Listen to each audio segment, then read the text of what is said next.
This episode is sponsored by Marnie Creations. That's M-A-R-N-I-E creations.com. Please visit and find a multitude of beaded jewelry ideas, from wine charms, bottle charms, bridal charms, earrings, bracelets, keyrings, and phone charms. Yes, that's marniecreations.com.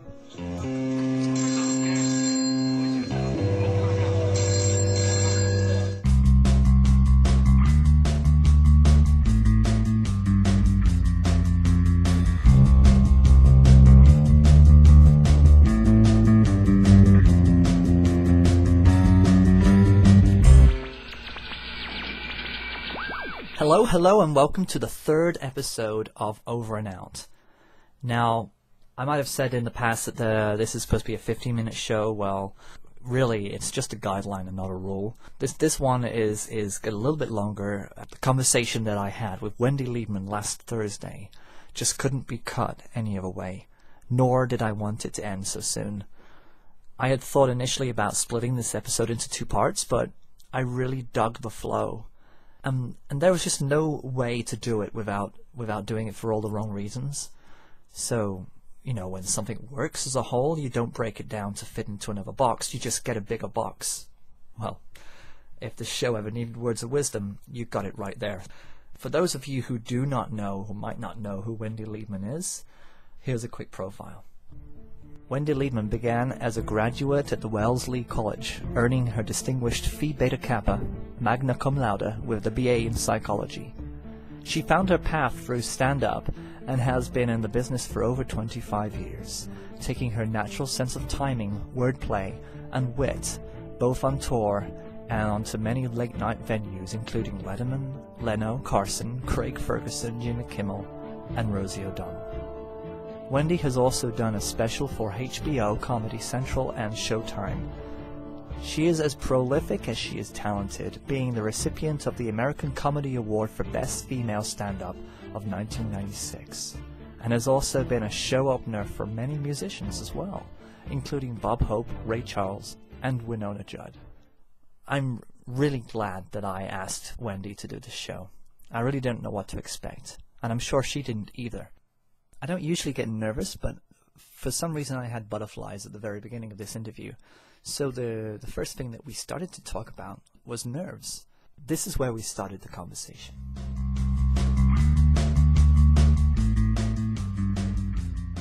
I don't get nervous that much anymore, although it's been getting more frequently because people started to videotape it on their phone. And I realized that the reason that I would get nervous now is when I do a TV spot, which isn't that frequent, but because it's going to be permanent somewhere. It's like your permanent record. That's right. So I get nervous then. But I recently sang karaoke. Oh, no. And I wasn't that nervous in 25 years. Like, I got the same kind of nerves I got when I first started doing stand-up. Okay. I was in this little bar. Nobody could care less. I just felt like I needed to use a different name. So I went up as Libby Cooper. That's a good name. And I sang I'll Be There. Mm-hmm. Okay. That's... So I don't really get nervous anymore except if I'm singing. Yeah, I can understand that.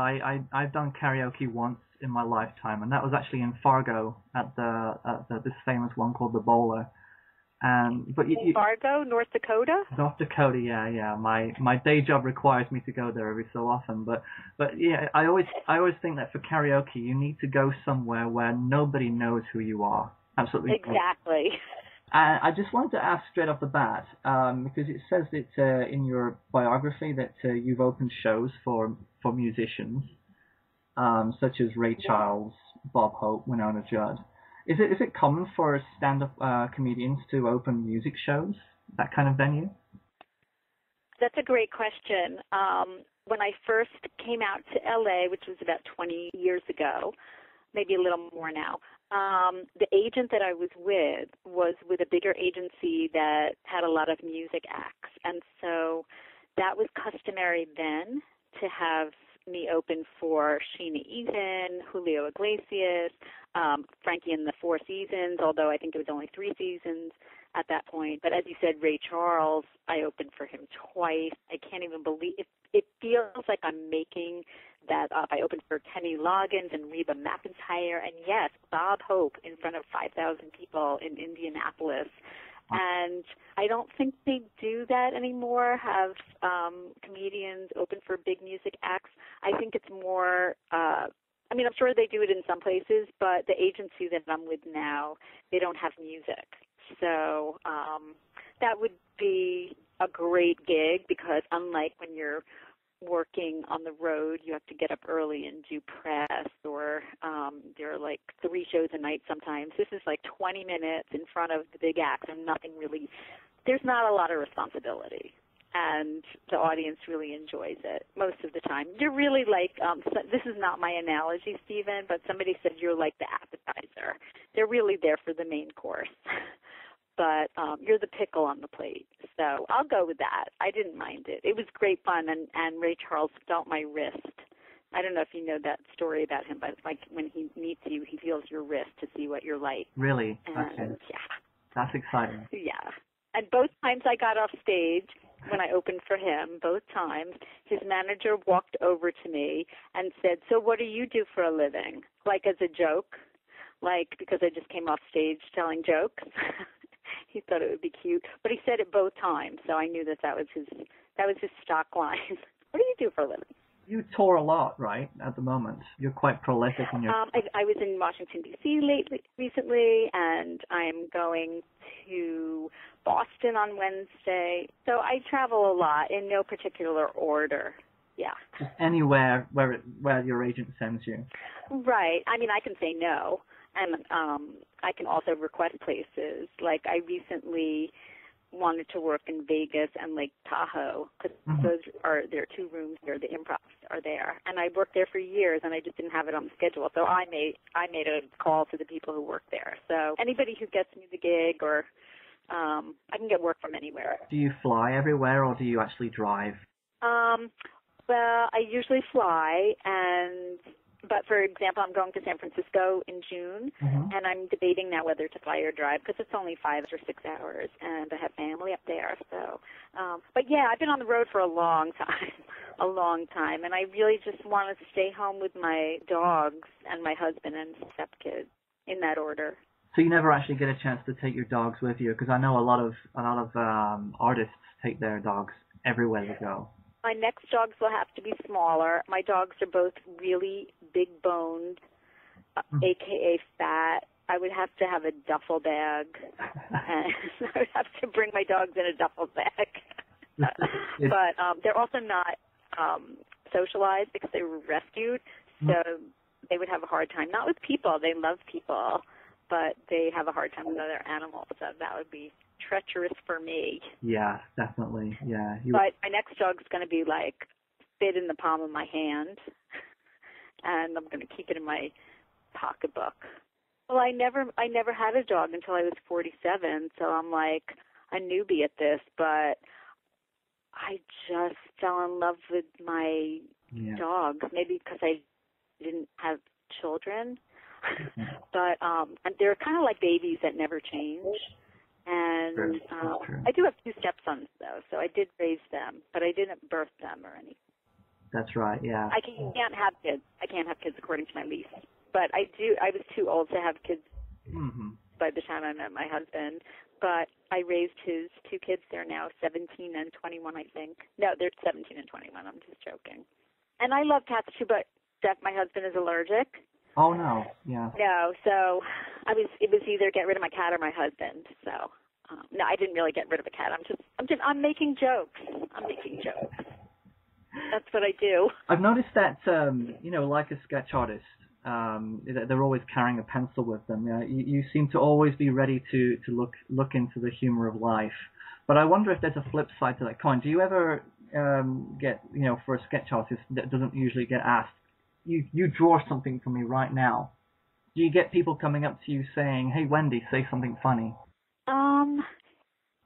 It's funny that you asked me that because I don't feel like I am ever on, except when I'm on stage or when somebody expects me to be funny.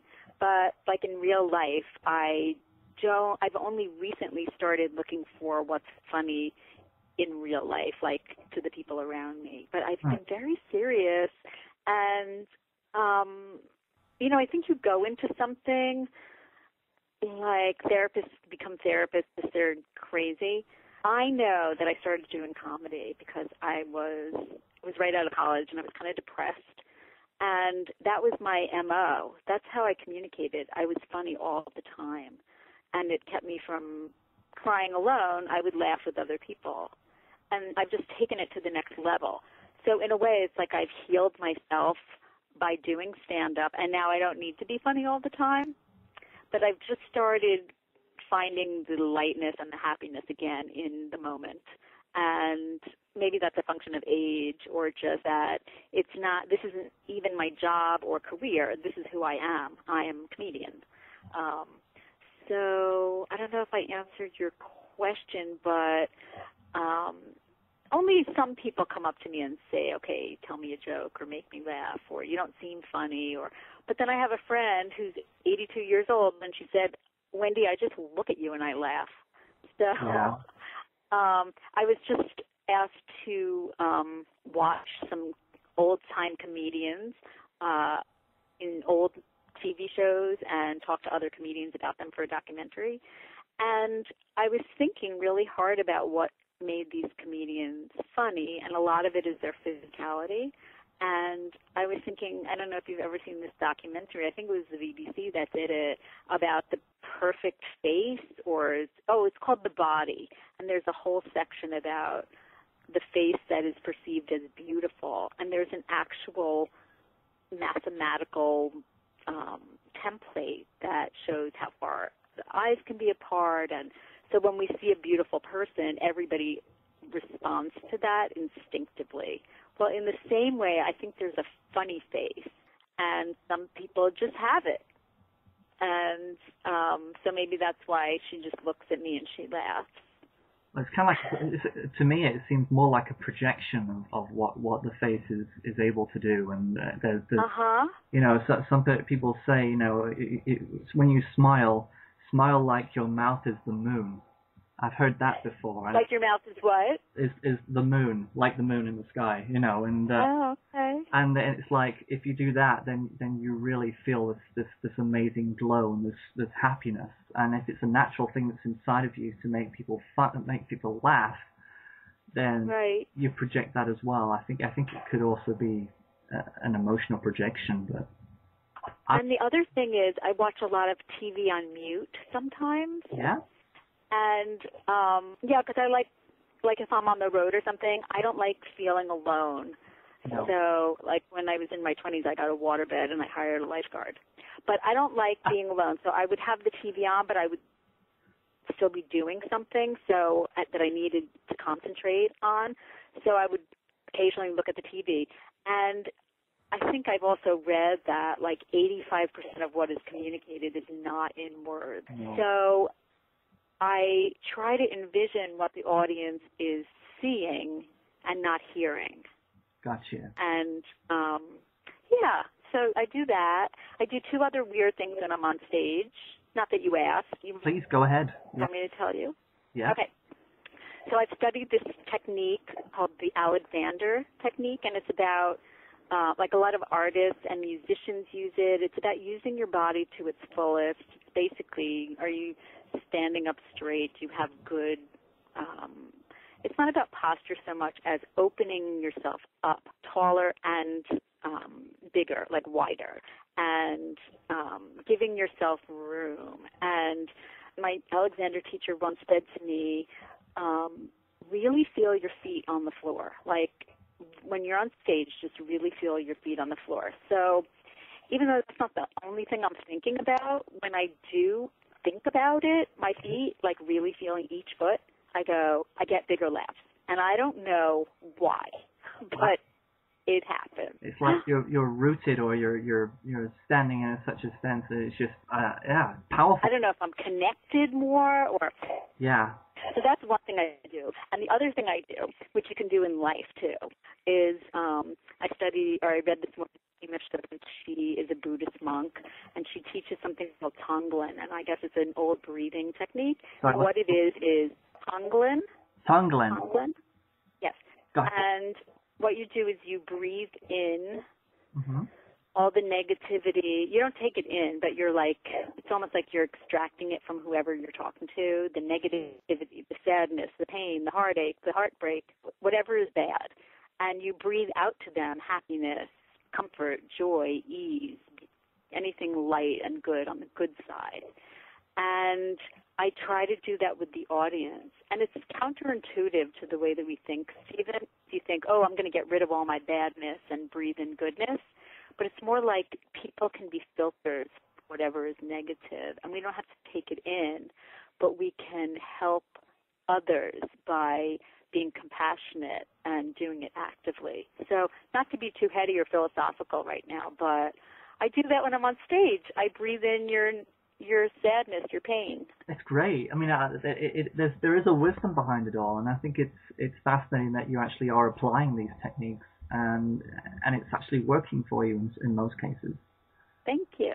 That's really impressive. I like that, because I as a child I used to collapse a lot. I used to faint a lot, and they solved that by putting magnets in my feet.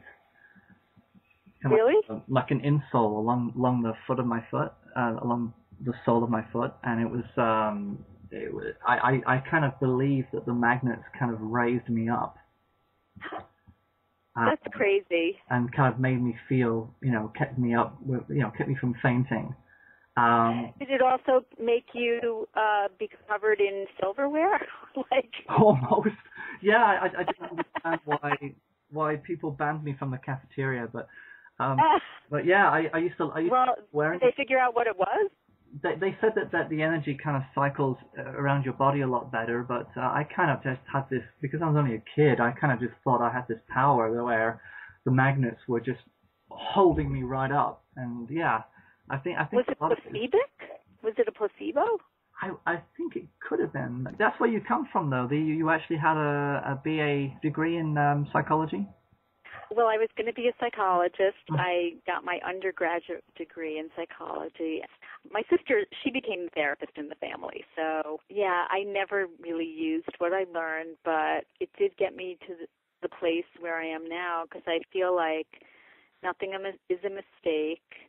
Yeah, I mean, I was meant to meet the people that I met when I worked in psychology, and I just feel like everything is cumulative and building block for I don't think who I am. I don't think anything that you can do, I mean, as long as it's gotten you to where you are now, then it's been a benefit.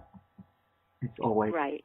It's always got to be, because you've used it. You obviously must have used some of that to get where you are now. And I think a lot of what comedy is, it's psychology, isn't it?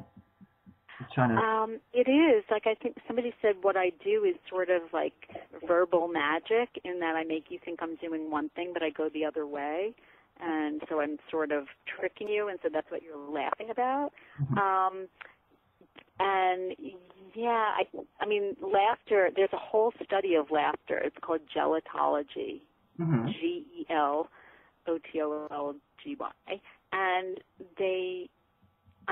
I'm not a gelotologist, but I think there are different reasons why people laugh. One is nervousness. Like I always said, if the person is too good looking on stage, people aren't going to feel sympathetic towards them. There's like a sympathy laugh. But on top of that, I have to say something funny. I recently gave a talk on, hard to explain if you don't, do you have TEDx in London, or TED in London, the TED Talks? TED Talks, and I haven't heard of those, no. But it's like geniuses get together and discuss the world and how to recycle, and they really help make the world a better place. And at some point, all school is just going to be watching TED conventions. So I was part of a TEDx, which is, it's like man-made, like a self-made one. It's not really part of the TED things, but somebody wanted to put on a faux TED convention. So anyway, I talked about how laughter is healing, because we all know it is. It makes you, like physically, it lowers your blood pressure, it makes your threshold for pain higher, it even has been shown to produce cells that attack disease and tumors, and it's just good for your heart and your lungs, and it's like a workout for your muscles. The list goes on and on. Yeah. But I think on top of that, when you laugh with other people, there's a healing that's exponential that is indescribable. And so it's that much more fun to go to a live comedy show or a movie, a comedy in the theater, because you're laughing with other people. There's something really important about that. Yeah, I think you do laugh differently when you're on your own. Say if you're watching a comedy film on your own at home, you don't necessarily laugh loudly. Right. Laugh internally. You kind of know it's funny, but you don't go for it. But yeah, if you're with a crowd of people, then it's a different experience. You feel more encouraged to be a part of that. Exactly. It's contagious. And this just dawned on me, too. I went to a premiere of a movie. I don't remember what it was, but I was sitting next to a man named Mark Shaman, who is a composer. He wrote the music for Hairspray, and he's on the show Smash now. And he just happened to be sitting next to me, and I listened to the way he laughed, and I fell in love with him because, I mean, not in a sexual way. My husband's sitting next to me on the other side. But I fell in love with him as a person because I loved what he was laughing at. Yeah. Like, you can really tell about a person from what makes them laugh and how they communicate through their laughter. So, in the 25 years that you've been doing this, a lot of things have changed. One thing that has changed is the social media. You seem to be one of these people who keeps your followers and your fans close, and you know, has it changed the way that you work? Are you reaching out to people more than you used to? When Facebook was born, it really changed my life. I went on it because somebody suggested. I was looking for a friend of mine who I worked with when I did psychology research. Yes. And she was in Singapore, and I didn't know. I Googled her, and I couldn't find her. So they were like, go on Facebook. I'm like, what's Facebook? And so I had to go on Facebook. And then somehow I invited all of my friends who were in my email list. And I didn't realize I was doing that. And so then some of them joined. And I didn't find my friend, but I found her daughter. And then through her daughter, I found her. And so we've since gotten back together. So it's changed my life in that it's made life smaller, in that I can reach people that I've known in my life and also meet new people. And it's also made me prolific because I try to entertain my fans, and now I'm on Twitter too.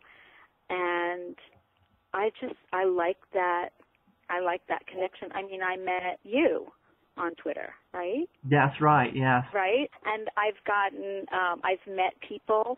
I met a band, this husband and wife. Their name is the Handcuffs, and they live in Chicago. And I met them like when I first joined up, so that was like 4 years ago, and we've since traveled to Vegas together, and so it's crazy. It is crazy. But it's made my world, like people say, oh, it keeps you isolated. Well, no, it hasn't. I have gotten gigs from it. I've met people. It's actually made my world better and more connected. I have new fans, and I feel like it's made me more relevant because I hadn't performed I never stopped performing.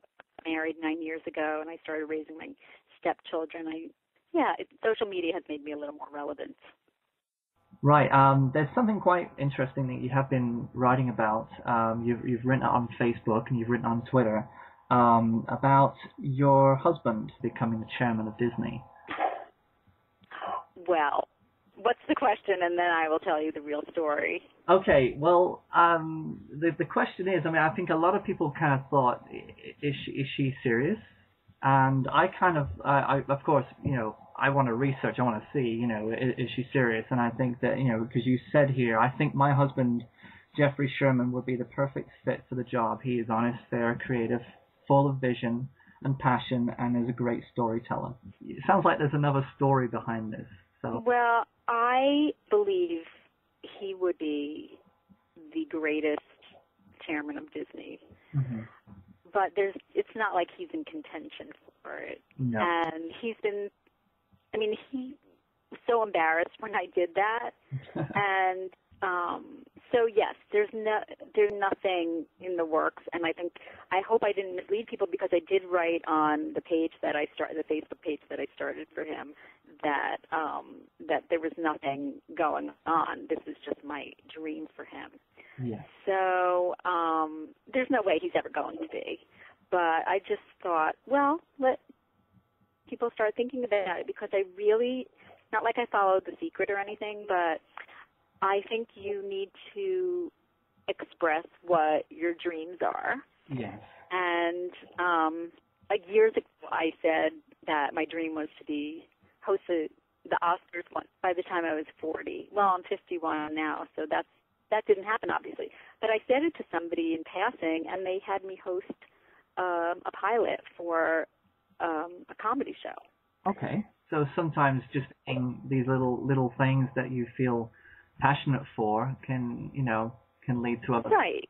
And somebody had to host the Oscars, and somebody has to be chairman. So even though I don't have the experience, and my husband doesn't either, I thought, what the hell? What the hell? Put it out there.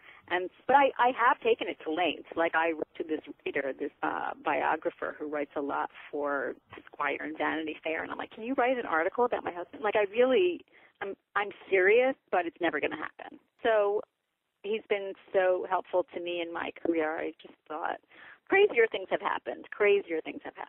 Like, whenever I think of bad stuff, I go, well, if all this bad stuff can happen, well, then miracles can happen too. Like, if 9/11 can happen, then miracles can happen too, in the good way, because that was unfathomable. So how about having something unfathomable in a good way? Yeah, something that's just really beautiful and yeah, something positive. Yeah, I think right. I can see where you're coming from, and it's just getting those little vibes out there. It gets everybody else thinking, and it got me thinking. It got me looking into it and seeing, what has your husband done. I can see the connection with his father.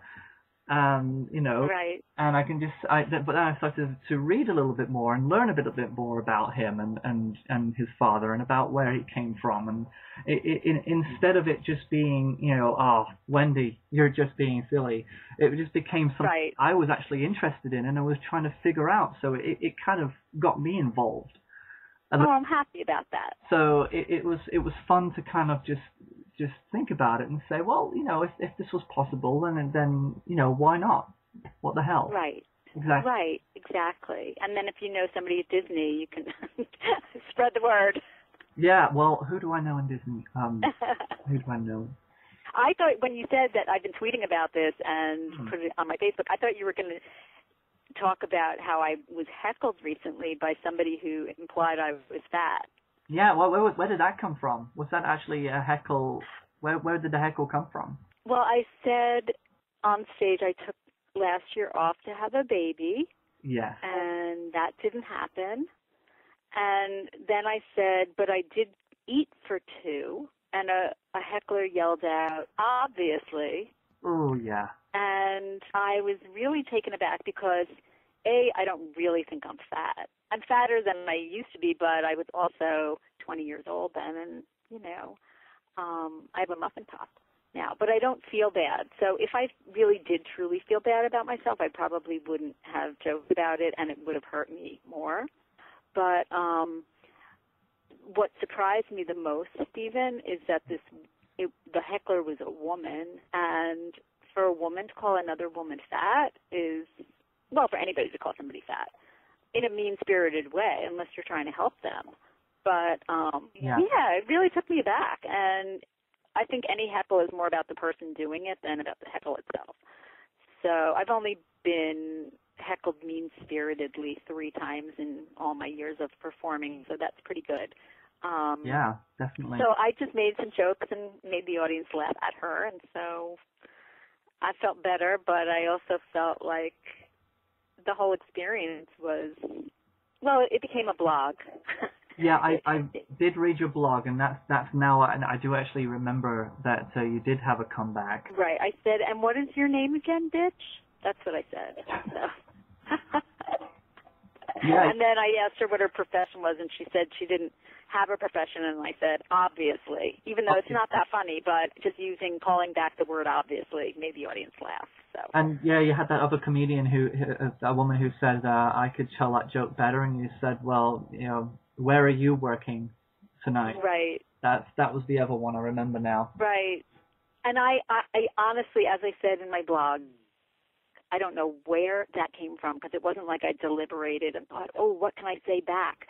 It just came out of my mouth, almost like as a defense mechanism, like I was protecting myself through words. It is always interesting. I've actually been to a gig. It was a music gig where the band weren't playing quite so well. It was a small band, and the sound wasn't quite right. They had issues with the speakers, and they were a little bit concerned. But yeah, during one set, the main singer went back to play the drums, and then he came back from the drums, and he came to the microphone and told the audience, "Oh, I've got a fat blister now from the drums." And someone in the audience says, "What was that? You've got a fat sister?" And that was it. They packed up, and that was it. They just looked at each other and said, "All right, let's get out of here." They already had a bad karma because the sound equipment wasn't working properly. Oh. It just took that one guy and right. just shut the whole thing down. Yeah. So sometimes it can get the better of performances, but you've got to be able to. Well, I've seen that. I've seen other comedians walk up, or one comedian walk off stage. Mm-hmm. He's just like, I don't need to take this, and he was a great comedian. Yes. And somebody yelled something. He's like, you know what? I have more self-respect than this. But it's always about the person, never the person who's going towards right. have their own issues. She needed attention, my heckler. Oh yeah, they wanted their own stage, and it's like, well, go elsewhere and find one. Right, exactly. Yeah. So I understand that you've got some shows coming up in May. I am doing the Funny Bone in Richmond, Virginia, May 24th through May 27th, and then, let's see, then my next gig is in June. So, yeah, so they want to come to Richmond, Virginia. It's not Fargo, but it's... Oh, no. Have you ever performed in Fargo? I have. I performed at a college there. Oh, great. So this is my life in a nutshell. I performed at a college there, and the kid who was hired to drive me around, or volunteered to drive me around, he asked me if I'd help him get a job with Rosie O'Donnell, just because I had opened for her. And so he got an internship there, and then he shows up the next time. He's opening on the road for Louis Anderson, who's a great comedian. Like, this guy decided he wanted to be a comedian, and he went for it. And so this kid is now on the road with Louis Anderson. So, and then I once babysat for the kid, and then and he was a baby. So then I went to college or whatever, and then he had a baby sister like 10 years later, and she's a comedian now. Wow. So it's like... Is it rubbing... Yeah, it's just funny. What? Is it all rubbing off from you? Well, I had never even met the little girl, so... But it's just... I guess what I'm trying to say is, like, people always show up again, and now especially with Facebook. Yeah. Yeah, so it makes me really interested in each moment now, because I realize how important everything is. Thank you very much. Thank you so much, and I guess we'll be in touch over the internet. Definitely, and of course. And if you ever come to the States, you'll let me know. Oh, definitely. I mean, are you going to be in Fargo in July? No. Oh, darn. No. What is? You said your job brings you there. What is your job? I actually work for a map company, digital map company, completely different to anything that you'd expect. It does have the perks of travel. I absolutely love the traveling over there and meeting the people. So. Well, I started doing stand-up before BPS, and I was more nervous finding the gig than I was about performing. I remember this is a true story. I'm driving to my gig. I'm in New Hampshire. I'm like so lost. I realized that on the bottom of my shoe is a map of New Hampshire because the shoes were made in New Hampshire. And so I pull over and I look at the bottom of my shoe and I saw where I was. And that's a true story. That's phenomenal. Exactly. So you're not nervous anymore, right? Oh, no. Oh, good. I'm just full smiles all the way through this. This has been really great. Thank you. Well, you made my night, and I appreciate it. Thank you. Well, you have a great night. Thanks so much. Take care. Bye.